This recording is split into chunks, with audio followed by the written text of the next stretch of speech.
To This is Hori of Moorish Science Philosophy, and today we will be basically elaborating on the concept of what they call white supremacy.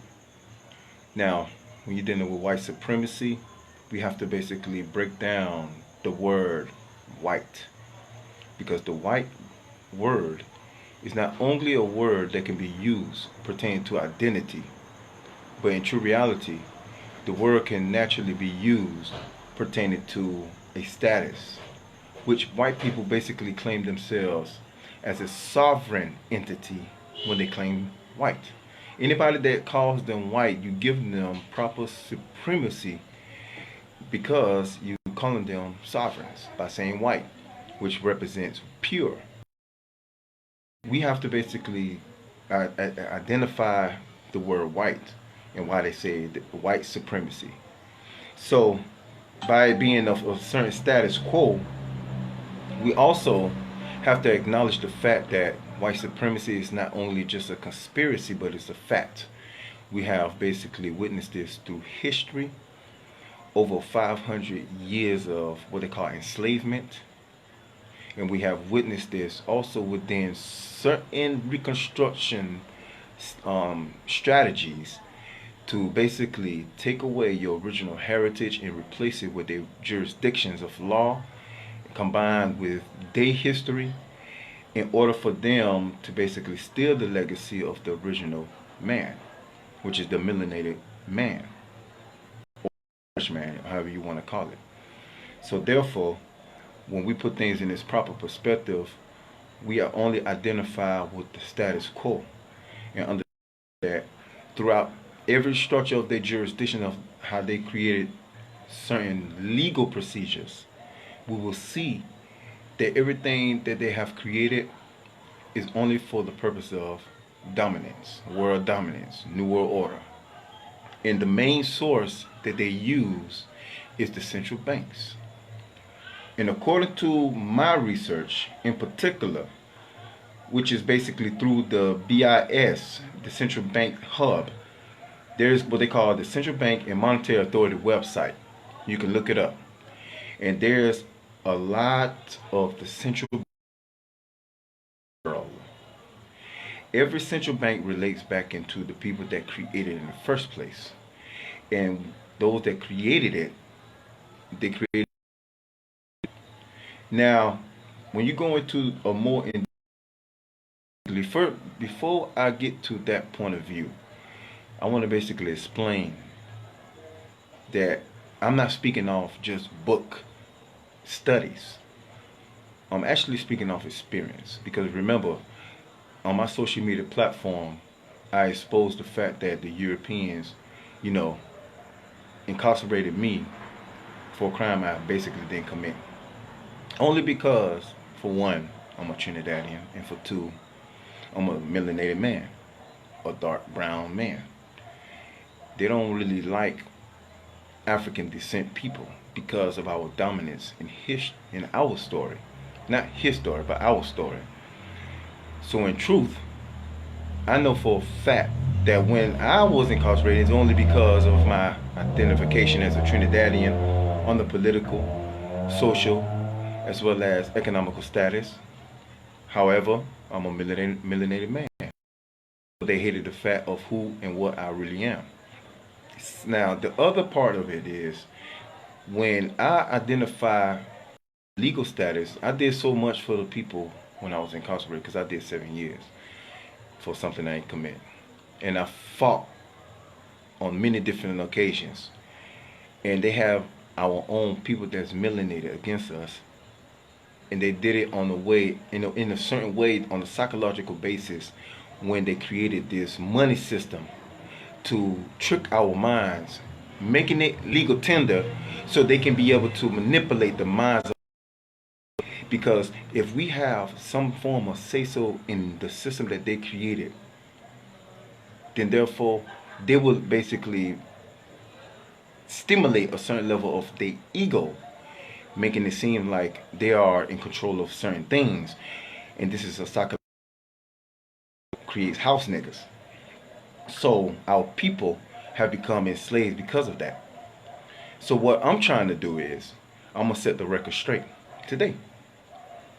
And right now, by me being in a certain experience of they white supremacy and they psychological entrapment of our own people, and I see this for my own eyes.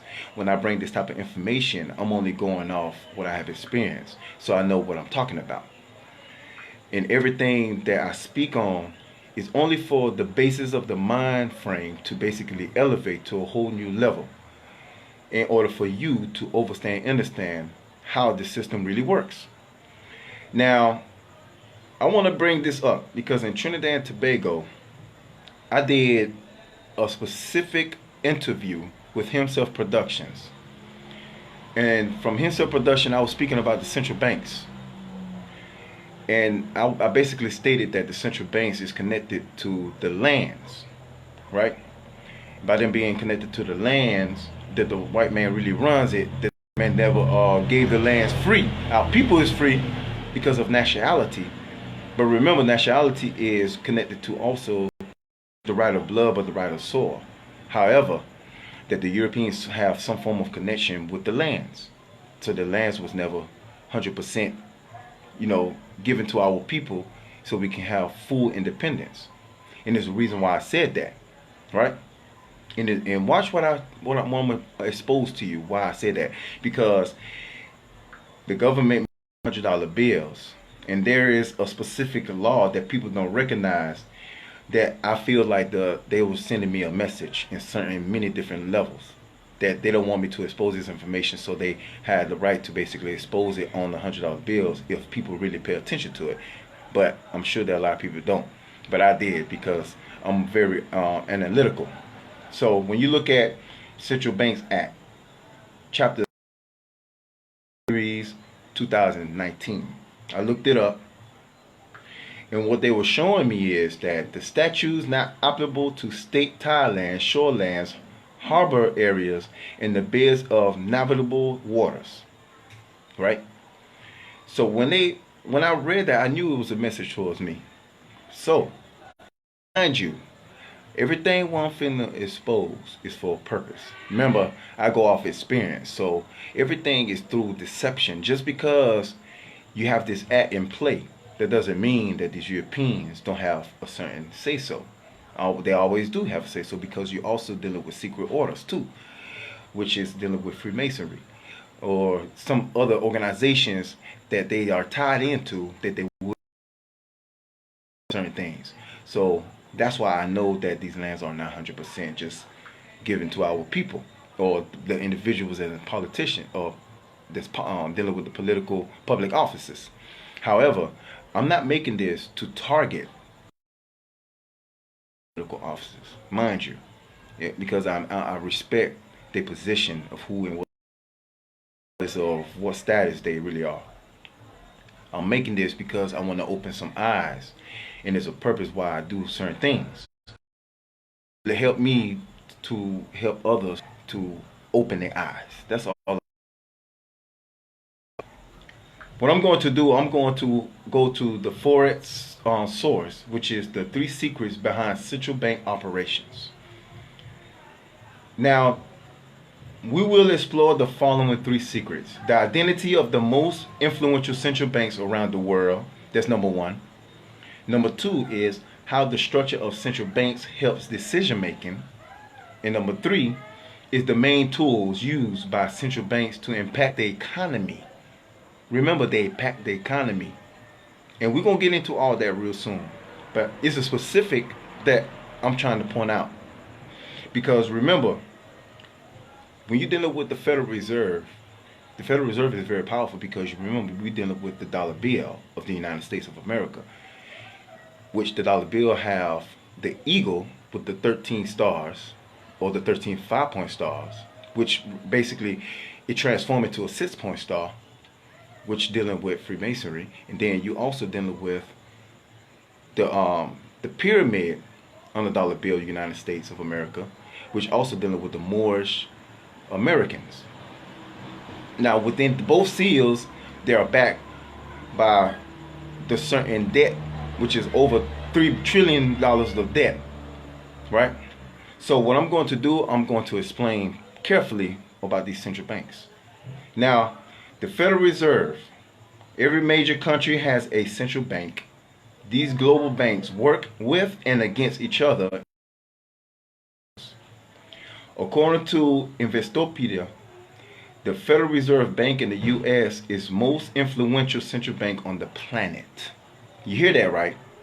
Let me repeat that one more time. The Federal Reserve Bank in the U.S. is the most influential central bank on the planet. A 2018 study by Bloomberg also revealed that the Federal ranked number one for its economic forecasting accuracy. One reason the Federal Reserve is so highly regarded is because its accuracy or currency is the US dollar. Remember, 90% of global currency transactions involve the US dollar. And that is true. Everywhere around the world, it revolves around basically the transactions of the US dollar. Every single thing. So when the federal attempts to influence the value of its own currency, it also influences the valuation of almost every other country. This is the power that the US currency has.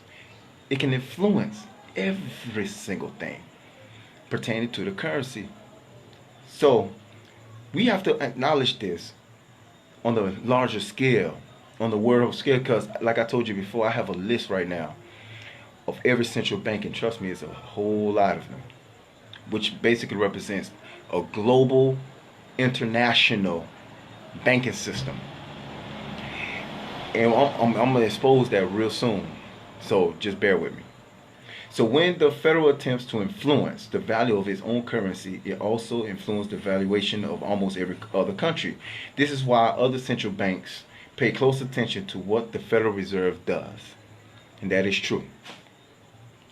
Now, within that information, I want to basically bring about the understanding of the book called The Creature from Jekyll Island by G. Edward Griffin, a second look at the Federal Reserve. Now, in this book, it specifically uncovers every single thing about the United States Federal Reserve and how much of influence that they have on the world scale or international scale. So when you're dealing with the international forum on dealing with the banking systems, we are looking at something that's controlling the economical structure of the whole world in every nation. So what I'm going to do is to basically read a specific American media, what they call it. It's called what it says is, where does money come from? Where does it go? Who makes it? The money magician's secrets are unveiled. Here is a close look at their mirrors and smoke machines, the pulleys, cogs, and wheels that creates the grand illusion called money. A born subject, just wait. You'll be hooked in 5 minutes. Read like a detective story, which it really is, but it's all true. This book is about the most blatant scam of history. It's all here: the cause of wars, boom bust cycles, inflations, depressions, prosperity. You will definitely be quite simple. This may be affairs you will ever read. The understanding of that, then we will go straight into the book. So what we're going to do right now, we're going to read what creature is this. Now, what it states that, what is the Federal Reserve System that surprised you? There are no reserves. Furthermore, the Federal Reserve banks even banks. The key to this riddle is to be found not at the beginning of the story, but in the middle. Since this is not a textbook, we are not confined to a chronological structure. The subject matter is not curriculum, mystery to be solved. So let us start where the action is. Now, the journey to Jaca Island. Now, the secret meeting on Jaca Island in Georgia, at which the Federal Reserve was conceived, the birth of a banking cartel to protect its members from competition, the strategy of how to convince Congress and the public that this cartel was an agency of the United States government. The New Jersey railway station was bitterly cold that night. Flurries of the swirled around streetlights, November wind rattled roof panels above the track shed and gave a long, mournful sound among the rafters. It was approaching 10 p.m. and the station was nearly empty, except for a few passengers scurrying aboard the last southbound. Was typical for that year of 1910. This is 1910. Now, if the banking system was created in 1910, right? We have to acknowledge the fact that everything pertaining to the international banking cartel, as basically that's what it is, a banking cartel. We, with this banking cartel, has a understanding of what's really going on, right? So what's going to happen is, what I'm going to do, I'm going to skip to a specific subject matter in the book pertaining to the individuals that created. Now, the name of Nelson Aldrich, senator from Rhode Island, was well known even in New Jersey by 1910. He was one of the powerful men in Washington, D.C., and a private railway car often was seen at the New York and New Jersey rail terminals during trips to Wall Street. Aldrich was far more than a senator. He was considered to be the political spokesman for big business. As an investment associate of J.P. Morgan, he had extensive holdings in banking, manufacturing, and public utilities. His son-in-law,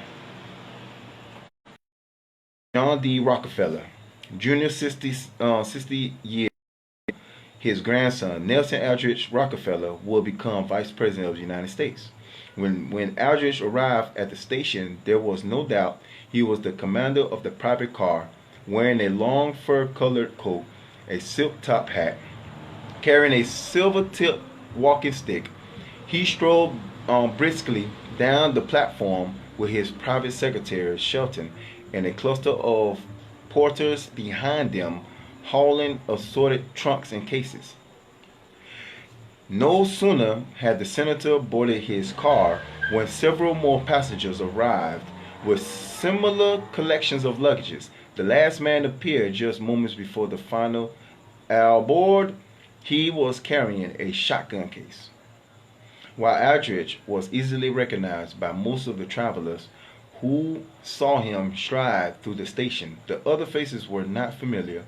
These strangers had been instructed to arrive separately to avoid reports, and should they meet inside the station, to pretend they did not know each other. After boarding the train, they had been told to use first names only, so as not to reveal each other's identities. As a result of these precautions, not even the private car porters and servants knew the names of these guests. Back at the main gate, there was a dull blast from the engine. Suddenly, the gentle sensation of motion, the excitement of a journey began. Now, you see that they have to basically come in secret, because what they finna speak about is very top secret information. Not everyone needs to know at that time in 1910. So by it being of a secret adventure, we already know that they was trying to come up with a scam, in so many words. So the people that was there was Nelson W. Aldrich, which was a senator, Henry P. Davidson, and Charles D. Norton, Abraham Pyatt Andrew, Frank L. Vanderlip, Benjamin Strong. He was which is basically Paul M. Warburg. Now, Nelson W. Eldridge, Republican, whip in the Senate, chairman of the National Monetary Commission, father-in-law to John D. Rockefeller Jr. Henry P. Davidson of J.P. Morgan Company, Charles D. Norton, president of the First National Bank of New York, A. Piatt Andrew, assistant secretary of the Treasury, Frank A. Vanderlip, president of the National City Bank of New York, representing William Rockefeller, Benjamin Strong, head of J.P. Morgan's Bankers Trust Company, later to become head of the system, Paul M. Warburg, a partner in Kun Loeb and Company representing the Rothschilds and Warburg in Europe. Now you can see that these individuals was all like, I'm gonna say Caucasian. And here's, hopefully y'all can see this. Now you see all these individuals, right? These was the individuals that started the central banks. So you will know that this is not no fictitious.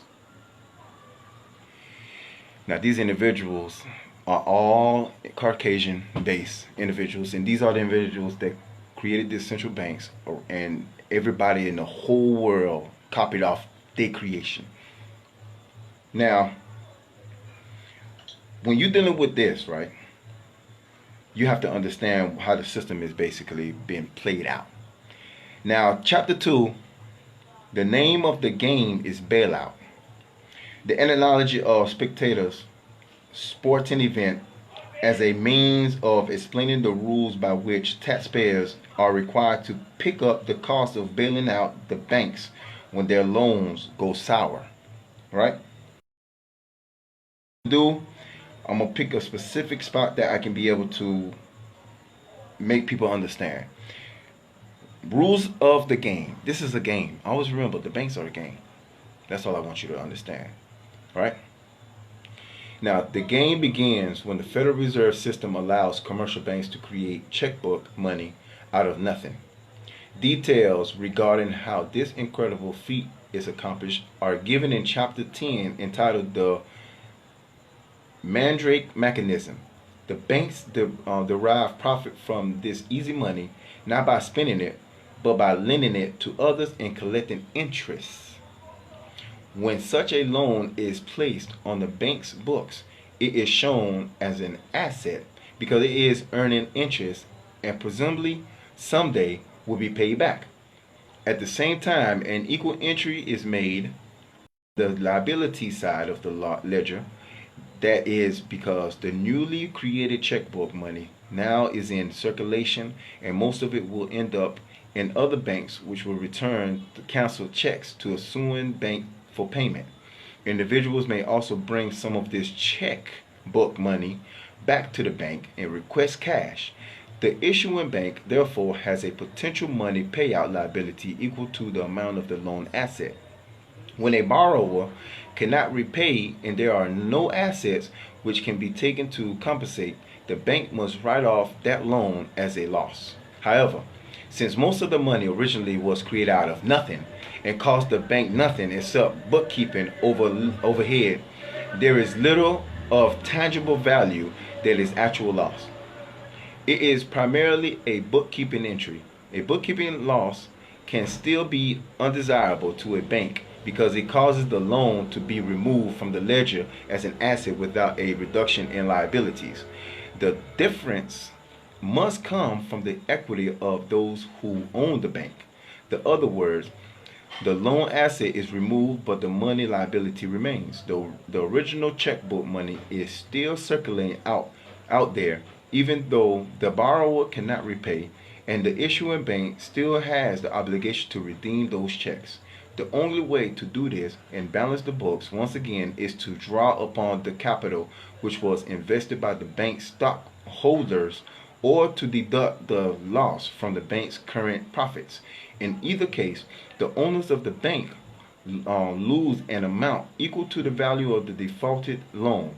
So, to them, the loss becomes very real.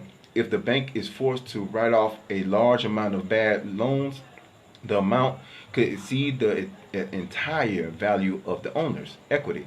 When that happens, the game is over and the bank is insolvent. This concern will be sufficient to motivate most bankers to be very conservative in their loan policy, and in fact, most of them do act with great caution when dealing with individuals and small businesses. But the Federal Reserve System, the Federal Deposit Insurance Corporation, and the Federal Deposit Loan Corporation now guarantee that massive loans made to large corporations and the other governments will not be allowed to fall entirely upon the banks owners should those loans go into default. This is done under the argument that if these corporations or banks are allowed to fail, the nation will suffer from vast unemployment and economic destruction. More on that in a moment.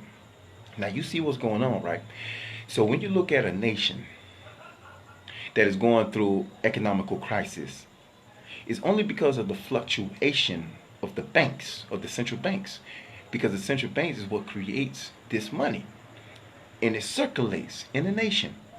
Once it's circulated, it has to come back to the banks, either through a certain percentage of loans that they give out, and they come back with interest. If they lost, they lost their loan because nobody want to pay it back, or something going on with their business has to go bankrupt. But at the same time, the banks have to write it off as a loss. That's how it works. When they write it off, all of a sudden they make new money to balance it off. That's how it works in the central banks.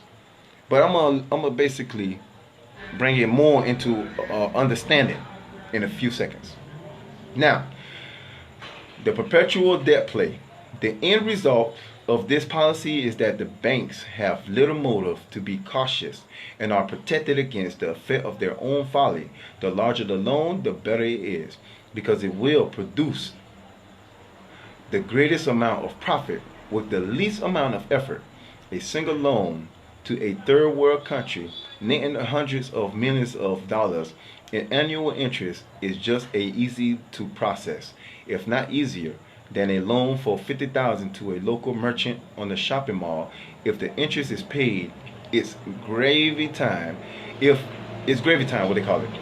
Now, if the loan defaults, the federal government will protect the public, and through various mechanisms described shortly will make sure that the banks continue to receive their interest.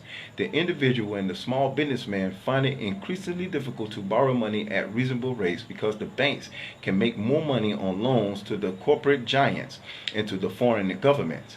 Also, the bigger loans are safer for the banks because the government will make them good even if they default. There are no such guarantees for the small loans. The public will not swallow the line that bailing out the little guy is necessary to save the system. The dollar amounts are too small only when the figures become mind-boggling.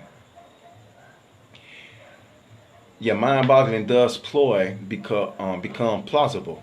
It is important to remember that banks do not really want to have their loans repaid, except as evidence of the dependability of the borrower.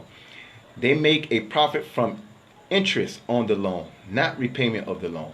If a loan is paid off, the bank merely has to find another borrower, and that can be an expensive nonsense. It is much better to have the existing borrower pay only the interest and never make payments on the loan itself. That process is called rolling over the debt. One of the reasons banks prefer to lend the governments is that they do not expect those loans ever to be repaid. When Walter Wriston was chairman of the Citicorp Bank in 1982, he extolled the virtue of the action this way. If we had a truth in government at comparable to the truth in advertising law, every government by buying that it will be paid at maturity in any way except by our government in a new bill of like amount. Now this is the debt rollover play. Now watch this. Just pay attention to what's going on. makes it profitable for banks to make large unsound loans. Okay, I'm back on. I'm sorry. Yeah, so what I'm gonna do, I'm gonna put it right back. Okay, here we go. Oh, peace and Baron. This is the video that I was telling you about. So I'm back to the information. Hold on. Now I'm gonna start all over. The debt rollover play. Since the system makes it profitable for banks to make large unsound loans, that is the kind of loans which banks will make. Furthermore, it is predictable that most unsound loans eventually will go into the borrower finally declares that he cannot pay. The bank responds by rolling over the loan. This often is staged managed to appear as a concession on the part of the bank, but in reality, significant forward objective. Eventually, the borrower comes to the point where he can no longer pay even the interest. Now, the becomes more complex. The bank does not want to lose the interest because that is it. Sorry again. What I'm gonna do, I'm just gonna put this somewhere else because I think I'm having a bad reception. Or I could just do it like this. That'll work.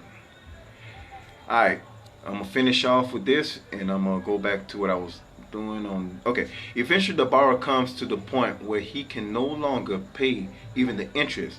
Now the play becomes more complex. The bank does not want to lose the interest because that is its stream of income, but it cannot afford to allow the borrower to go into default either, because that would require a write-off, which in turn could wipe out the owner's equity, put the bank out of business. So the bank's next move is to create additional money out of nothing.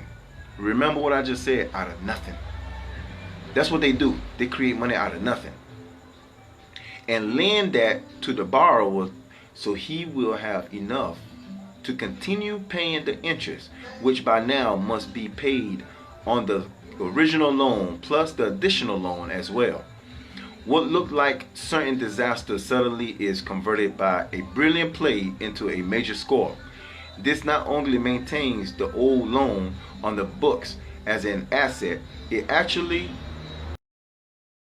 apparent size of that asset and also results does greater profits to the bank. So I hope people can understand what's going on. You know, they debt. The banks only want the interest. They don't care about the loan. But if you can't pay the interest, they ain't gonna do nothing but make money out of nothing and then borrow it back over to you, and for you to pay that the interest.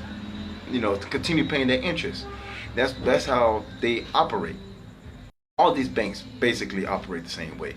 But the central banks, by them being the creators of the money, they are the ones that do the majority of the type of gains that they do in these banks. So we have to basically understand how this economical structure is basically being manipulated. That's how they manipulate the whole system. So now what we going to read next, because this is a reading the way I'm reading. This is not a lecture. This is a teaching. So I'm teaching y'all. This is white supremacy in its full aspect of power. Our money has no true value, and we're gonna get to that real soon. So I want people to understand this. The anti-play. Sooner or later, the borrower is restless. He is not interested in making interest payments with nothing left for himself. He comes to realize the bank, and once again, interest payments stop. The opposing teams go into a huddle to plan the next move, then rush to the scrimmage. Right? To rush the scrimmage, where they hurl threatening at the borrower simply will not pay. Collect if you can. The lender threatens to blackball the borrower to see that he will never be able to obtain a loan. Finally, a compromise. You remember when you don't pay the bank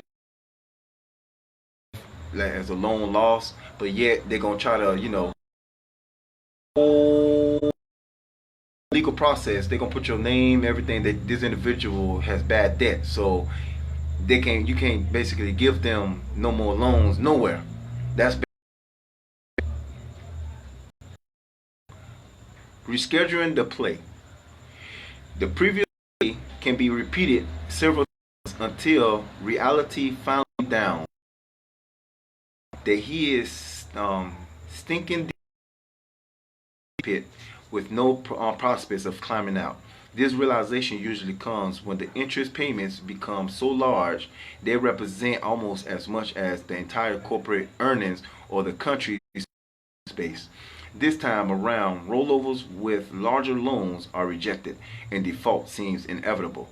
But wait, what's this? The players are back at the scrimmage line. There is a great confrontation. Referees are called in. Two shrill blasts from the horn tell us a score has been made for both system annoyances. This loan has been rescheduled. Rescheduling usually means a combination of a lower interest rate and a longer period for repayment. The effect reduces the monthly payment, but extends the period further into the future. This makes the current burden to borrower a little easier to carry, but it also makes repayment of the capital even more unlikely. It postpones the day of reckoning, but in the meantime, you guessed it, the loan remains as interest payments continue. That's all they want you to do is to continue paying the interest. Now, I know that most people don't understand certain things pertaining to the economical structure of this whole country, right? It don't matter if it's Trinidad and Tobago or anywhere else. The truth is truth, right? And what I'm gonna do right now, because my tablet is finally going dead, so I'm gonna have to basically give it to you on a different. Peace. I'm back. All right. Now, the main thing that I want people to understand, because my tablet is going dead, so I'm gonna have to memory. But just know that I'm reading from the book. Now, the book basically explains that when an individual is making a loan, and let's just say the loan is 50,000, and the interest might be, let's say, 6,000 from that 50, which is 10,000. The banks only worry about is the interest. So when you basically understand how the system rolls within the interest rates, that's how they get paid their money, because they already gave you money that was already owed to you that comes from the banks. But they get their extras from the interest, so that what carries their business on a fluctuational basis. Now, when you're dealing with the central bank of America giving loans to a country over trillions of dollars, it goes the same way. So they use that money for whatever they use it in their country, to develop their country, and so forth and so forth. But if the country not pay, so if that country does not pay that loan, then they do the same thing over and over again. Difference. So this is how they use the economical structure, because they also pay the countries, and they got to give them the interest in order for them to have their business in the banks on a certain fluctuation. But if the loan is not 100% paid, then of course they're going to make money out of nowhere in order for them to continue to repay it, in order for them situation. So this is the main reason why when the money is not 100% circulating in a country and there's a recession, is because the banks gave a loan to a specific country, not paying the loan. So for some apparent reason, they got to find money somewhere. And sometimes they go bail out. So when the whole country is within a recession, they have to basically just be like, oh man, we have to find a way to, get this money back in the country, because this other country is not giving us the proper money so we can have our, country in the same balance. And if we don't, we're gonna go into, recession, and then we go into bankruptcy. So we can continue to maintain that order. So they either create money out of nowhere, or they get money from another country, or a loan. They get a loan themselves from another country in order for their country to be of a certain balance. And this is how the systems continue to roll in a certain way in order for them to be in a certain frequency in the central bank systems. So when I basically make people understand that the central banks is connected with the governments, and the governments is what put governors in place to make those type of decisions, then of course they are going to be in power, because whoever that is putting these individuals in the governor public office, which of course, in Trinidad and Tobago is the prime minister. So in any other country, it'd be probably the president or the senator, right?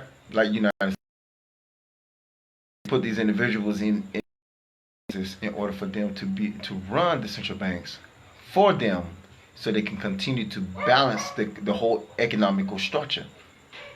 So they use the central banks as a monetary authority over the country, but it's also connected to the world economical system. They're going to create one central bank that will govern the whole country's monetary systems, and have it as a base system in order for them to run the whole world in a one world system. That's their main plan, their main scheme. And this was going to create more slavery on the economical level, because they will use businesses for these purposes. That's why business in a country is the way it is, because of these banks that create this money. Because if the money is not properly being circulated, then the businesses is not getting their proper circulation in their business. So people, prices will rise in order for them to try to get as much money as they can and keep it in their banks, so they can have something to fall on. So they won't. So when a recession comes, they will not, with the recession, lack of circulation of money, because remember, the money has been loaned out. So the money being loaned out is because they took the money from another individual that put the money in their bank,